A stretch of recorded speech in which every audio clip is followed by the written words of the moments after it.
ಆಕಾರದಲ್ಲಿ ಗುಲಾಬಿ ರಂಗಿದೆ. All old touchings. What you problem? No English, no problem. ಅಚ್ಚ ಕನ್ನಡದಲ್ಲೇ ಕೇಳ್ತೀನಿ. ನಿಮ್ಮ ಸಮಸ್ಯೆ ಏನು ಅಂತ ಹೇಳಿ 5 ನಿಮಿಷದಲ್ಲಿ ಪರಿಹಾರ ಮಾಡ್ಬಿಡ್ತೀನಿ. ಏನ್ ನಿಮ್ ಸಮಸ್ಯೆ?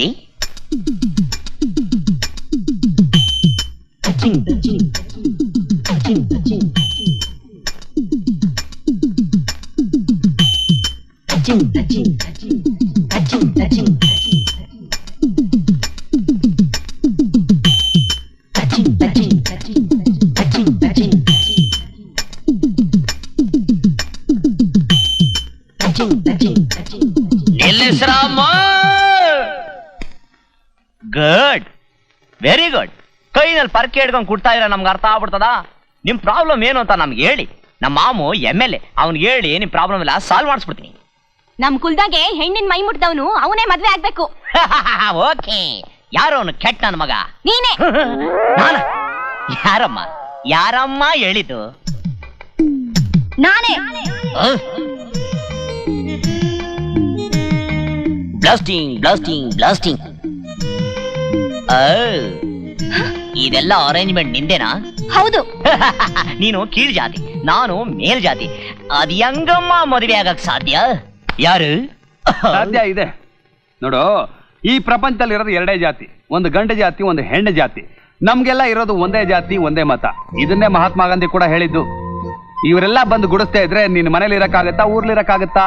ಇಂಥ ಸಹನಶೀಲ ಜಾತಿನ ಹೋಗಿ ಕೀಳು ಜಾತಿ ಅಂತಿದ್ಯಲ್ಲ ನೀನು. ಟೆಚಿಂಗ್ ಅಂತ ಲೈನ್ ಹೊಡಿತಿದ್ದಾಗ ಅವಾಗೆಲ್ಲ ಹೋಗಿತ್ತು ನಿನ್ ಕೀಳು ಜಾತಿ ಮೇಲ್ ಜಾತಿ.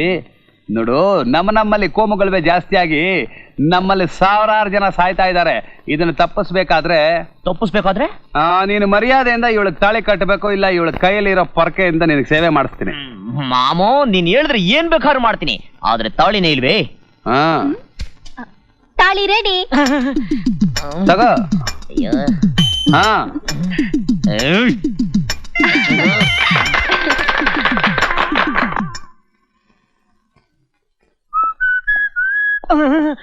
ಮಾಮು ಊರ್ ಜನ ಎಲ್ಲ ಗುಂಪು ಕಟ್ಕೊಂಡು ಬರ್ತಾವ್ರೆ. ಬೇಗ ಮಾಮು ಬೇಗ.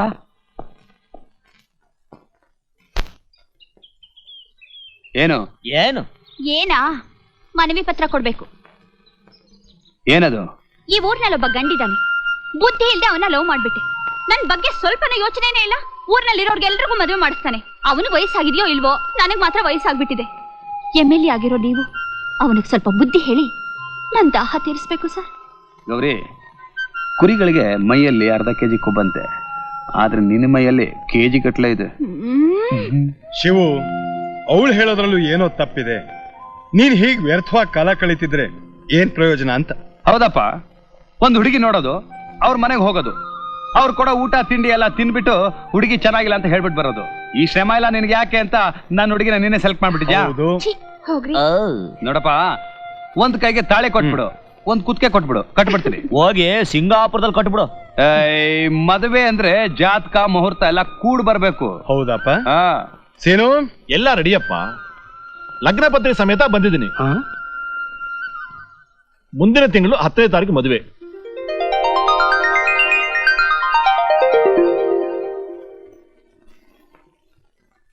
ಪುರುಷೋತ್ತಮ, ನಿನ್ನ ಯಾತಕಪ್ಪ ಇಲ್ಲಿಗೆ ಬರ ಹೇಳ್ದೆ ಅಂತ ಅಂದ್ರೆ, ನಿನ್ನ ಏರಿಯಾದಲ್ಲಿ ನಿನ್ನ ಮೇಲೆ ನಿಂತು ಗೆದ್ದನೆಲ್ಲ ಅವನ ಹೆಸರೇನು?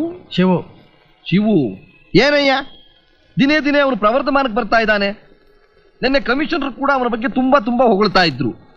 CM ಕೂಡ ಹೊಗಳೋ ರೀತಿನಲ್ಲಿ ಮೇಲಕ್ಕೇರಿದಾನೆ ಅಂತ. ನೀನ್ ಈ ಸಾರಿ ಗೆದ್ದಿದ್ದಿದ್ರೆ ನಾನು ಮುಖ್ಯಮಂತ್ರಿ ಆಗ್ತಿದ್ದೆ. ಶಿವು ಜೊತೆ ಇಂಡಿಪೆಂಡೆಂಟ್ 10 ಜನ MLAಗಳು ಬೆಂಬಲಕ್ಕಿದ್ದಾರೆ. ಅವ್ರನ್ನ ಹೇಗಾದ್ರೂ ಮಾಡಿ ನೀನು ನನ್ನ ಕಡೆ ಬರೋ ಹಾಗೆ ಮಾಡಿದ್ರೆ ಅವರ ಬೆಂಬಲದಿಂದ ಈಸಿಯಾಗಿ ಈಗಿರ್ತಕ್ಕಂಥ ಮುಖ್ಯಮಂತ್ರಿನ ಕೆಳಗುಳಿಸಿ ನಾನು ಮುಖ್ಯಮಂತ್ರಿ ಆಗ್ಬೋದು.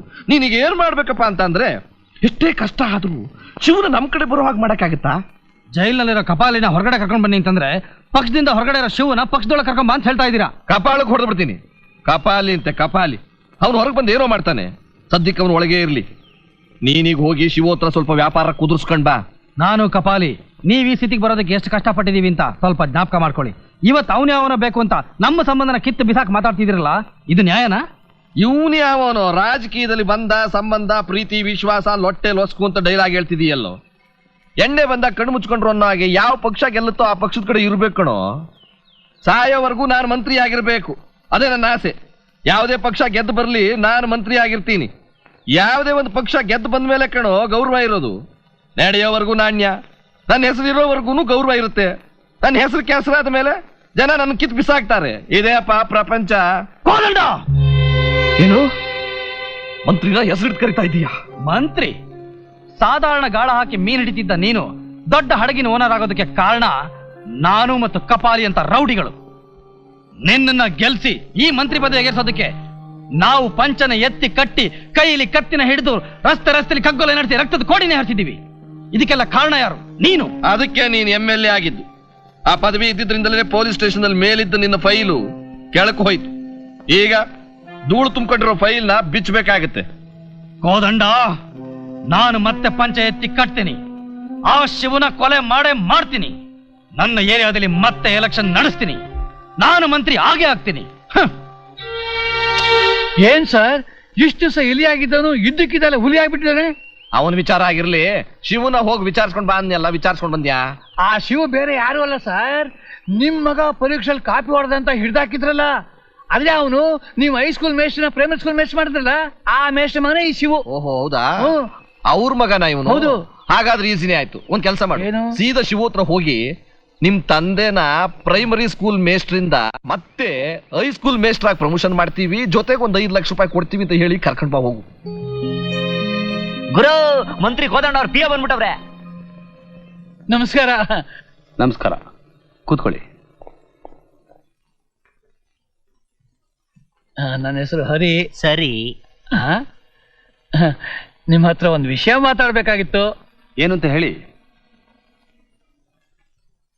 ಪರವಾಗಿಲ್ಲ, ಹೇಳಿ. ನೀವು ಇಂಡಿಪೆಂಡೆಂಟ್ MLA, ಜನತೆಗೋಸ್ಕರ ತುಂಬಾ ಶ್ರಮ ಪಡ್ತಿದ್ದೀರಾ. ಜನಸೇವೆ ಜನಾರ್ದನ ಸೇವೆ ಅಂತ ತಿಳ್ಕೊಂಡಿದ್ದೀರಾ. ಬರೀ ಅಷ್ಟೇ ಅಲ್ಲ ಪಿಯೆ, ಇವರು ನಮ್ಮೂರಿನ ಜನಕ್ಕೆ ದೇವರಿದ್ದಾಗೆ. ಇಷ್ಟೊಂದು ಒಳ್ಳೆ ಹೆಸರು ತಗೊಂಡ್ರು ನೀವು ಒಂಟಿಯಾಗಿ ಸ್ವತಂತ್ರರಾಗಿರೋದಕ್ಕಿಂತ ನಮ್ಮ ಪಕ್ಷಕ್ಕೆ ಸೇರಿದ್ರೆ ತುಂಬಾ ಒಳ್ಳೇದು ಅಂತ ನಮ್ಮ ಮಂತ್ರಿಗಳ ಅಭಿಪ್ರಾಯ. ಅಭಿಪ್ರಾಯ ಆಗಿರ್ಲಿ, ನಮ್ಮ ಗುರು ನಿಮ್ ಪಕ್ಷಕ್ಕೆ ಸೇರಿದ್ರೆ ಮೊದಲನೇದು, ನಮ್ಮ ಮಂತ್ರಿ ನಿಮ್ ತಂದೆನ 10ನೇ ತರಗತಿಗೆ ತಿರ್ಗಾ ವರ್ಗ ಮಾಡಿಸ್ತಾರೆ. ಅಂದ್ರೆ 9ನೇ ಕ್ಲಾಸ್ನಿಂದ ನಿಮ್ ತಂದೆನ 1ನೇ ಕ್ಲಾಸ್ಗೆ ಎತ್ತಂಗಡಿ ಮಾಡಿಸಿದ್ದೇ ನಮ್ಮ ಮಂತ್ರಿಗಳು. ಗುರು, ನಮ್ ಭಾವ ಅಂದ್ರೆ ನಿಮ್ ತಂದೆನ ಈ ಊರಿಗೆ ವರ್ಗ ಮಾಡಿಸಿ ನೀವು MLA ಆಗದ ಕಾರಣ ಆಗಿರೋ ಮಂತ್ರಿನ ಭೇಟಿ ಮಾಡಕ್ ಹೋಗ್ತಾ ಇದ್ದೀರಾ. ಎರಡನೇದು, ನಮ್ಮ ಮಂತ್ರಿಗಳು ಇದನ್ನ ನಿಮಗೆ ಕೊಡಕ್ ಹೇಳಿದ್ದಾರೆ. ಇದರಲ್ಲಿ 5 ಲಕ್ಷ. ನೋಡಿ, ನಾಳೆ ಬೆಳಗ್ಗೆ 10 ಗಂಟೆಗೆ ಬಂದು ಇದನ್ನ ನಿಮ್ಮ ಮಂತ್ರಿಗಳ ಕೈಯಿಂದನೇ ತಗೊಂಡೋಗ್ತೀನಿ. ಆಯ್ತು.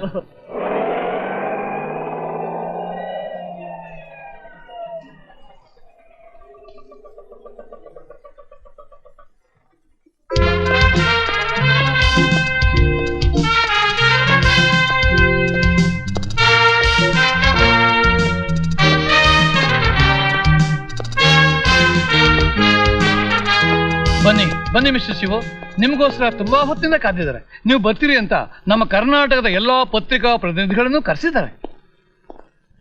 ಕೆಲವು ವಿಚಾರನ ನಾನೇನು ಹೇಳಕ್ಕಾಗೋದಿಲ್ಲ. ಬನ್ನಿ ಶಿವ, ಬನ್ನಿ. ಪತ್ರಿಕಾ ಪ್ರತಿನಿಧಿ ಸ್ನೇಹಿತರಿಗೆಲ್ಲ ನನ್ನ ನಮಸ್ಕಾರ. ನಾನೇ ಶಿವು ಅಂತ, ಇಂಡಿಪೆಂಡೆಂಟ್ MLA. ಈಗ ನಾನು ನಿಮಗೆ ಒಂದು ಸಂತೋಷವಾದ ಇನ್ನೊಂದು ವಿಚಾರ ಹೇಳ್ತೀನಿ. ನಮ್ಮ MLA ಶಿವ ಅವರು ನಮ್ಮ ಪಾರ್ಟಿಗೆ ಸೇರ್ತಿದ್ದಾರೆ.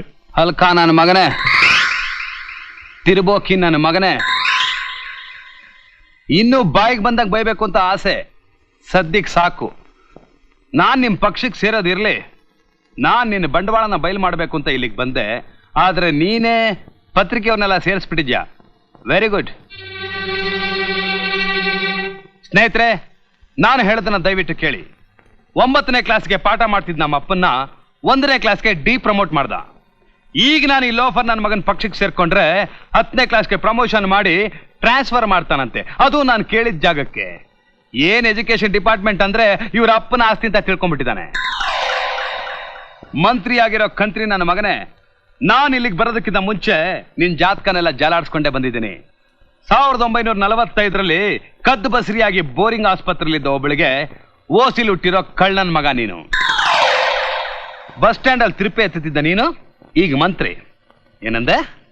ನಾನ್ ನಿನ್ನ ಪಕ್ಷಕ್ಕೆ ಸೇರ್ಕೊಂಡ್ರೆ ನನಗೆ 5 ಲಕ್ಷ ಕೊಡ್ತೀಯಾ? 5 ಲಕ್ಷ ಎಲ್ಲಿಂದ ಬಂತು ನಿನಗೆ ದುಡ್ಡು? ನಿಮ್ಮಪ್ಪ ಏನಾದ್ರೂ ಆಸ್ತಿ ಗಿಸ್ತಿ ಬಿಟ್ಟೋಗಿದ್ನ? ಇಲ್ಲ ನಿಮ್ ತಾತ ಮುತ್ತಾತಂದು ಜೋಡಿ ಜಮೀನ್ದಾರ್ ಆಗಿದ್ದು ತೆಂಗಿನ ಮರ ಮಾರ್ತಂದು ಕೊಡ್ತೀಯಾ? ಏಯ್, ನೀನೇ ಬೇವರ್ಸಿ ನೀ ನನಗೆ 5 ಲಕ್ಷ ಕೊಡ್ತೀಯಾ ಅಂದ್ರೆ ಜನಗಳ ಹತ್ರ ಎಷ್ಟು ಜೋಚ್ಬೇಕು ಅಂತ ವಂಚಾಗ್ತಿದ್ಯಾ? ನನಗೆ ಲಕ್ಷಾಂತರ ರೂಪಾಯಿ ಕೊಡಕ್ ಬಂದಿದ್ಯಲ್ಲ? ನೀನೇ ಗೆಲ್ಬೇಕು ಅಂತ ಆಟೋದಲ್ಲಿ ಬೀದಿ ಅಲ್ದು ಗಂಟ್ಲು ಕಿತ್ತೋಗೋವರೆಗೂ ಕ್ಯಾನ್ವಾಸ್ ಮಾಡಿದ್ರಲ್ಲ, ಅವ್ರಿಗೆ 10 ರೂಪಾಯಿನಾದ್ರೂ ಜಾಸ್ತಿ ಕೊಟ್ಟಿದ್ಯಾ ನಿನ್ ಯೋಗ್ಯತೆಗೆ? ಹಗಲು ರಾತ್ರಿ ನೀನೇ ಜಯಿಸ್ಬೇಕು ಅಂತ ಪೋಸ್ಟರ್ಸ್ಗಳು ಅಂಟಿಸ್ತಿರಲ್ಲ, ಅವ್ರು ಯಾರು ಅಂತ ಒಂದು ಸಲ ನಿನ್ ಕಣ್ಣಿಂದ ನೋಡಿದ್ಯಾ? ನೋ. ನಿನ್ನ ಕೀರ್ತಿ ಪ್ರತಿಷ್ಠೆಗೋಸ್ಕರ ದುಡ್ದ ನಿನ್ನ ಬೆಂಬಲಿಗರನ್ನೆಲ್ಲ ಕಾಲಿಂದ ಒದ್ದು ನಾನು ಯಾರು ಅಂತ ಗೊತ್ತಿಲ್ಲ, ನಾನು ಊರು ಗೊತ್ತಿಲ್ಲ, ನಾನು ಕುಲ ಗೊತ್ತಿಲ್ಲ, ನನಗೂ ನಿನಗೂ ಏನ್ ಸಂಬಂಧ ಅಂತದ್ರಲ್ಲಿ ನನಗೆ 5 ಲಕ್ಷ ರೂಪಾಯಿ ಕೊಟ್ಟು ಕಳ್ಸಿದ್ಯಾ? ಏಯ್, ನೀನು ಮೋಸದಿಂದ ಸಂಪಾದನೆ ಮಾಡಿರೋ ಹಣ ನಾನು ಮುಟ್ಟಿದ್ರೆ ನಾನು ಚಿಕ್ಕ ವಯಸ್ಸಲ್ಲಿ ಕುಡಿದ ನನ್ನ ತಾಯಿ ಹಾಲು ವಿಷ ಆಗ್ಬಿಡುತ್ತೆ. ಈಗ ನಾನು ನಿನಗೆ ಹೇಳೋದು ಒಂದೇ ಒಂದು, ನಿನ್ನ ಮುಂದೆ ಕೂತಿರೋ ಇವರೆಲ್ಲ ನ್ಯಾಯಮೂರ್ತಿಗಳು, ನೀನು ನೇಣಿಗಂಬ ಹತ್ತಕ್ಕೆ ಸಿದ್ಧವಾಗಿರೋ ಖೈದಿ.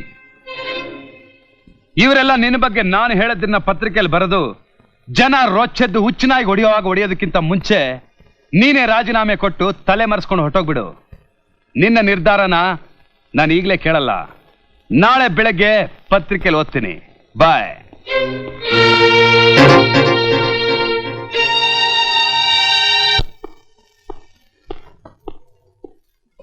ಕಪಾಲಿ,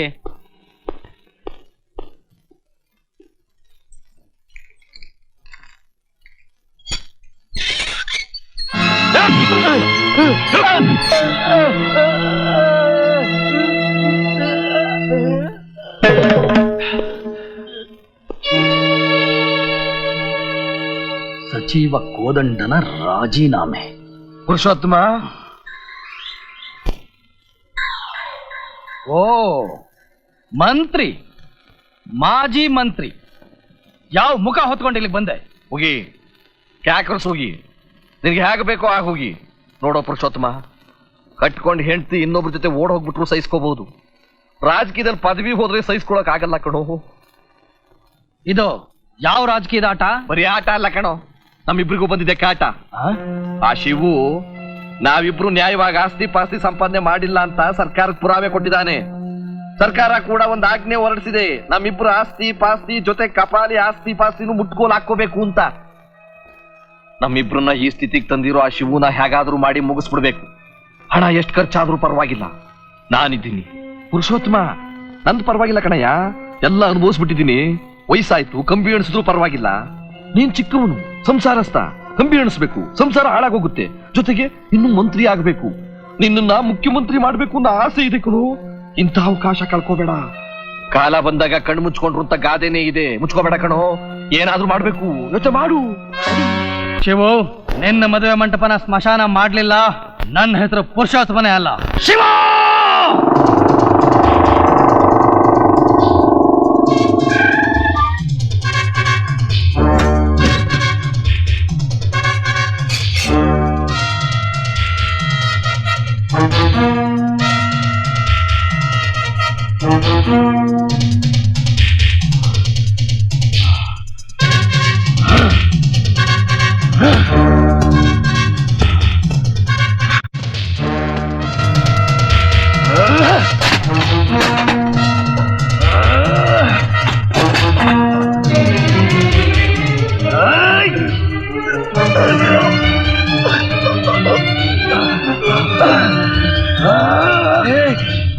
ಸರ್, ಒಳ್ಳೆ ಒಂದು ಜರಿ ಬಾರ್ಡ್ರ್ ಇರೋ ಮೈಸೂರು ಸಿಲ್ಕ್ ಪಂಚೆ ಕೊಡಿ. ಅಪ್ಪ, ಈ ಅಗಲವಾದ ಜರಿ ನೋಡ್ತಿದ್ದಂಗೆ ನೀ ಕ್ಲೋಸ್.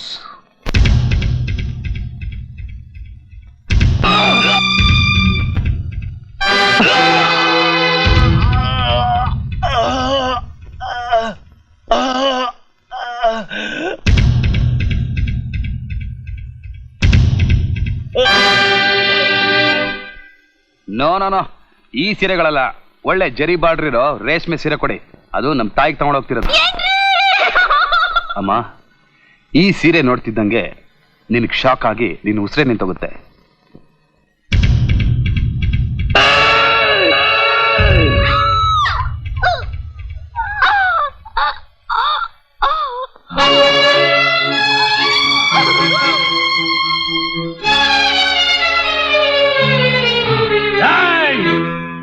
ನಿಮ್ಮ ಶಿವ ಗಂಡಸೆ ಆಗಿದ್ರೆ ಬಂದು ಈ ಪುರುಷೋತ್ತಮನ ಮನೇಲಿ ನೋಡಕ್ ಹೇಳಿ. ಕಾಳು ಬಡ್ಡಿ ಮಕ್ಕಳ.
ಎಂದಾದ್ರೂ ಒಂದಿನ ನಿನ್ ಸಂಪಾದನೆಯಲ್ಲಿ ನಿಮ್ಮ ಅಮ್ಮಂಗ್ ಒಂದ್ ಸೀರೆ ತಂದ್ಕೊಟ್ಟಿದ್ಯಾ? ಇಲ್ಲ ನನಗ್ ಪಂಚೆ ಶರ್ಟು ತಂದ್ಕೊಟ್ಟಿದ್ಯಾ?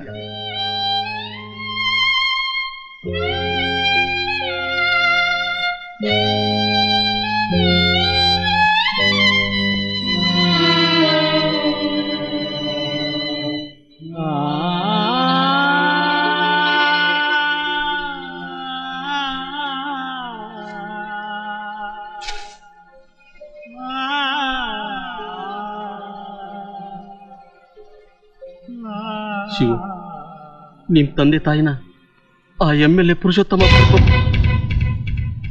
ಏನ್ ಮಿಸ್ಟರ್ ಶಿವು, ನಿಮ್ ಶಕ್ತಿ ಸಾಮರ್ಥ್ಯದಿಂದ ಊರ್ಗೆ ಪ್ರಾಬ್ಲಮ್ ಆಗಿದ್ದು ಮಂತ್ರಿನ ತಾನಾಗಿ ರಾಜೀನಾಮೆ ಕೊಡೋ ಹಾಗೆ ಮಾಡಿದ್ರಿ. ಮಂತ್ರಿಗಳು, ವಿರೋಧ ಪಕ್ಷದ MLAಗಳು ಎಷ್ಟೋ ಜನ ನಿಮ್ಮನ್ನು ತುಂಬಾ ಕೊಂಡಾಡಿದ್ದಾರೆ. CM ಅಂತೂ ತುಂಬಾ ಮೆಚ್ಕೊಂಡಿದ್ದಾರೆ. ಇಂಥ ಸಂದರ್ಭದಲ್ಲಿ ನೀವು ರಾಜೀನಾಮೆ ಕೊಡ್ತೀನಿ ಅಂದ್ರೆ ನಂಗೆ ತುಂಬಾ ಆಶ್ಚರ್ಯ ಆಗ್ತಿದೆ. ನಾನು MLA ಪಟ್ಟ ತಗೊಂಡಿದ್ದು ಜನರ ಕೆಲ ಹೊಗಳಿಸ್ಕೊಳ್ಬೇಕು ಅಂತ ಅಲ್ಲ, ಇಲ್ಲ ಲಕ್ಷಾಂತರ ರೂಪಾಯಿ ಸಂಪಾದನೆ ಮಾಡೋದಕ್ಕೂ ಅಲ್ಲ. ದುಷ್ಟ ಶಕ್ತಿಗಳ ಕಪ್ಪಿ ಮುಷ್ಟಿಲ್ ಸಿಕ್ಕಾಕೊಂಡಿರೋ ನಾನು ಊರ್ ಜನಕ್ಕೆ ರಕ್ಷಣೆ ಕೊಡೋಕ್ಕೋಸ್ಕರ, ಆ ಜನ ನನ್ನ ಮೇಲೆ ಇಟ್ಟಿರೋ ನಂಬಿಕೆನ ಉಳಿಸ್ಕೊಳ್ಳೋಕ್ಕೋಸ್ಕರ. ಆದ್ರೆ ಈಗ ನಾನು ಮಾಡಕ್ ಹೊಟ್ಟಿರೋ ಕೆಲಸದಿಂದ ಪವಿತ್ರವಾದ MLA ಪದವಿಗೆ ಕಳಂಕ ಬರಬಾರ್ದು ಅಂತ ರಾಜೀನಾಮೆ ಕೊಡ್ತಾ ಇದ್ದೀನಿ.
ಗೌರಿ,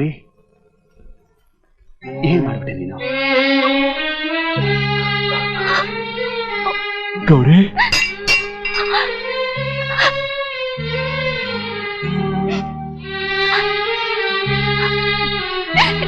ನೀವ್ ಸತ್ರೆ ನಮ್ಮನ್ನೆಲ್ಲ ಯಾರು ಕಾಪಾಡ್ತಾರೆ? ಇವರಿಗೆ ಯಾರು ರಕ್ಷಣೆ ಕೊಡ್ತಾರೆ?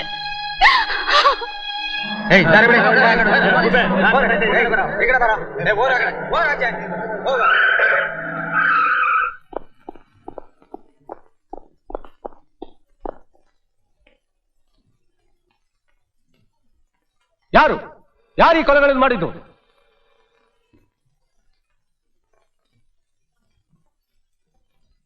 ನಾನು ಕೊಲೆ ಮಾಡಿದ್ದು.